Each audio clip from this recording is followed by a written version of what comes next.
Waiter को coffee लाने का ऑर्डर देने के बाद सुमित ने अंकिता से अचानक पूछा, मेरे साथ 3-4 दिन के लिए मनाली घूमने चलोगी?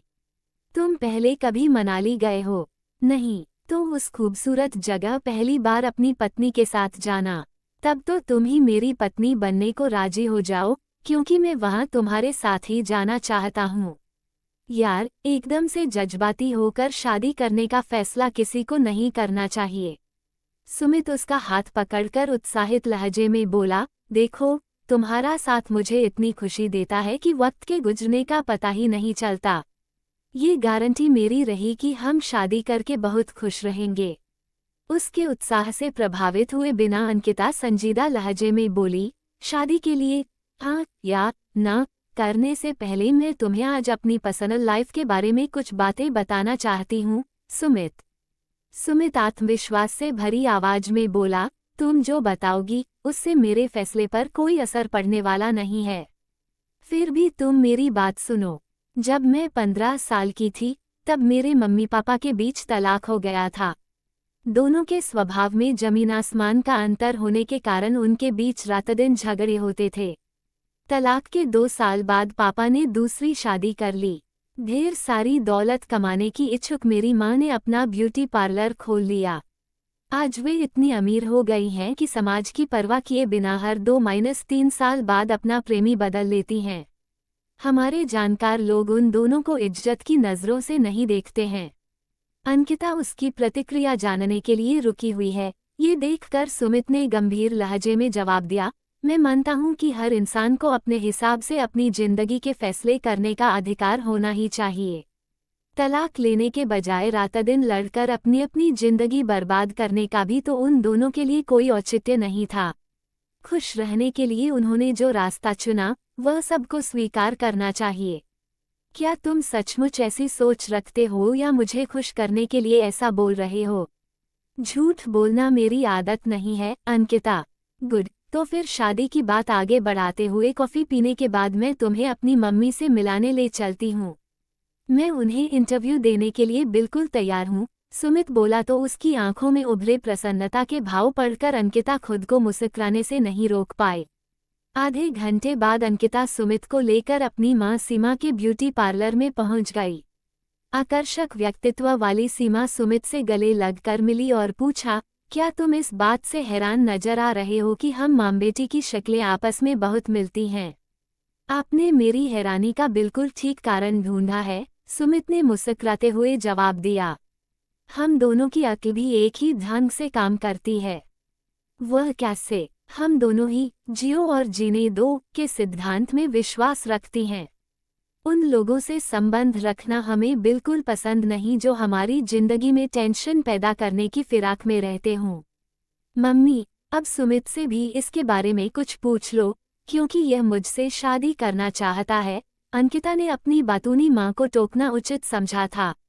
Really, this is good news. Seema ने एक बार फिर सुमित को गले से लगाकर खुश रहने का आशीर्वाद दिया और फिर अपनी बेटी से पूछा, क्या तुमने सुमित को अपने पापा से मिलवाया है? अभी नहीं, सीमा मुड़कर फौरन सुमित को समझाने लगी, जब तुम इसके पापा से मिलो, तो उनके बेढंगे सवालों का बुरा मत मानना। उन्हें करीबी लोगों की जिंदगी में अनावश्यक हस्तक्षेप करने की गंदी आदत है, क्योंकि वे समझते हैं कि उनसे ज्यादा समझदार कोई और हो ही नहीं सकता। मॉम, सुमित यहाँ आपकी शिकायतें सुनने नहीं आया है। आप उसके बारे में कोई सवाल क्यों नहीं पूछ रही हैं? अंकिता ने एक बार फिर अपनी माँ को विषय परिवर्तन करने की सलाह दी। ओके माय डियर सुमित, मुझे तो तुमसे एक ही सवाल पूछना है। क्या तुम अंकिता के लिए अच्छे और विश्वसनीय जीवन साथी साबित होंगे? मुझे पूरा विश्वास है कि शादी के बाद हम बहुत खुश रहेंगे, सुमित ने बेझिझक जवाब दिया।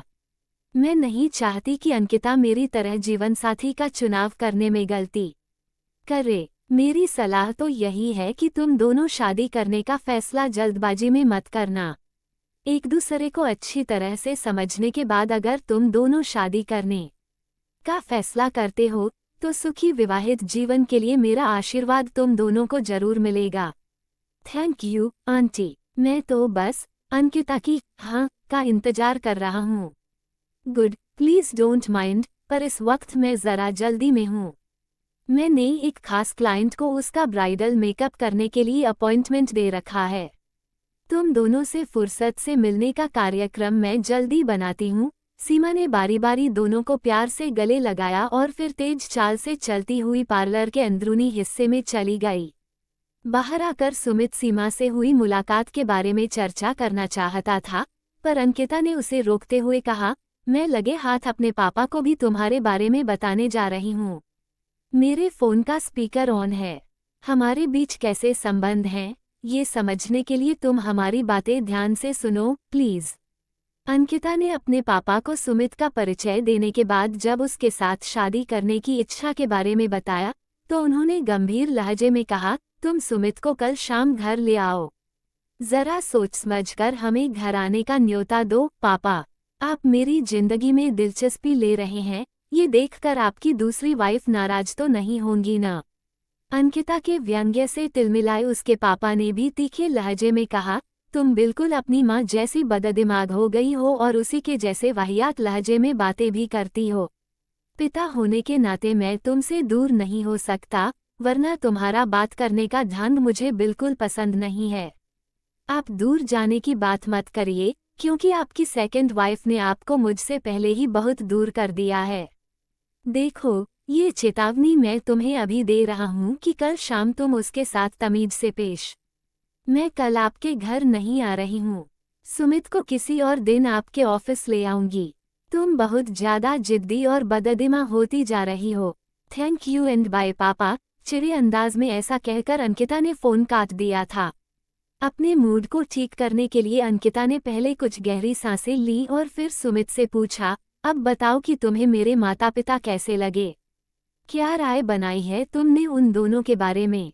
अंकिता, मुझे उन दोनों के बारे में कोई भी राय बनाने की जरूरत महसूस नहीं हो रही है।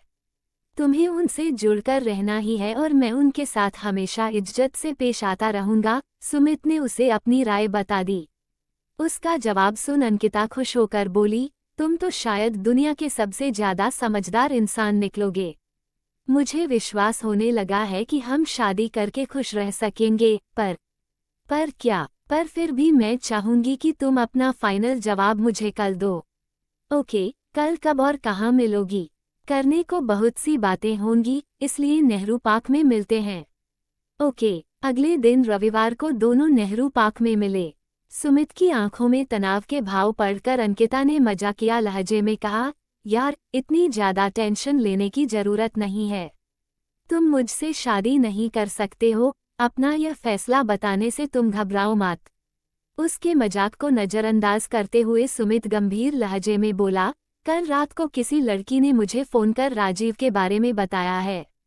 ये तो उसने अच्छा काम किया, नहीं तो आज मैं खुद ही तुम्हें उसके बारे में बताने वाली थी। अंकिता ने बिना विचलित हुए जवाब दिया।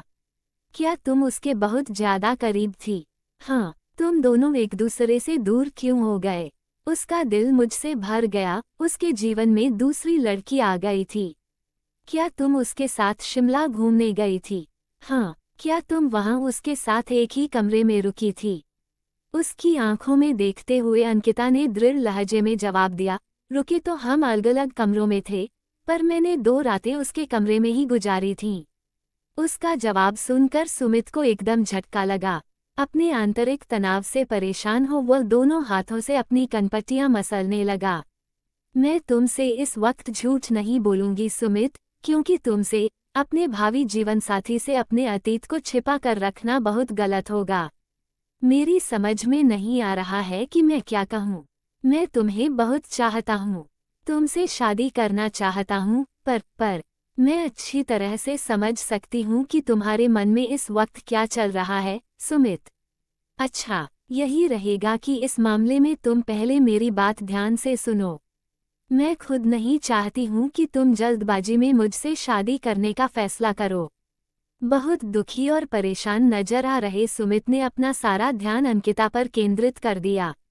अंकिता ने उसकी आंखों में देखते हुए गंभीर लहजे में बोलना शुरू किया, राजीव मुझसे बहुत प्रेम करने का दम भरता था और मैं उसके ऊपर आंख मूंद कर विश्वास करती थी। इसलिए जब उसने जोर डाला तो मैं न उसके साथ शिमला जाने से इनकार कर सकी और न ही कमरे में रात गुजारने से। मैंने फैसला कर रखा है कि उस धोखेबाज इंसान को न पहचान पाने की अपनी गलती के लिए घुट-घुट कर जीने की सजा खुद को बिल्कुल नहीं दूंगी। अब तुम ही बताओ कि मुझे क्या करना चाहिए। क्या मैं आजीवन अपराधबोध का शिकार बनकर जीऊं? तुम्हारे प्रेम का जवाब प्रेम से न दूं। तुमसे शादी हो जाए तो हमेशा डरती कामपति रहूं कि कहीं से राजीव और मेरे अतीत के नज़दीकी रिश्तों के बारे में तुम्हें पता न लग जाए। मैं चाहती हूँ कि तुम भावुक होकर शादी के लिए हाँ मत कहो। तुम्हें राजीव के बारे में पता है, मेरे माता पिता के तलाक, उनकी जीवन शैली और उनके मेरे तनाव भरे रिश्तों की जानकारी अब तुम्हें है।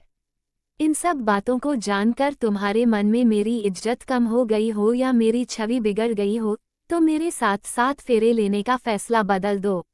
अंकिता की सारी बातें सुनकर सुमित जब खामोश बैठा रहा तो अंकिता उठकर खड़ी हो गई और बुझे स्वर में बोली, तुम अपना फाइनल फैसला मुझे बाद में फोन करके बता देना।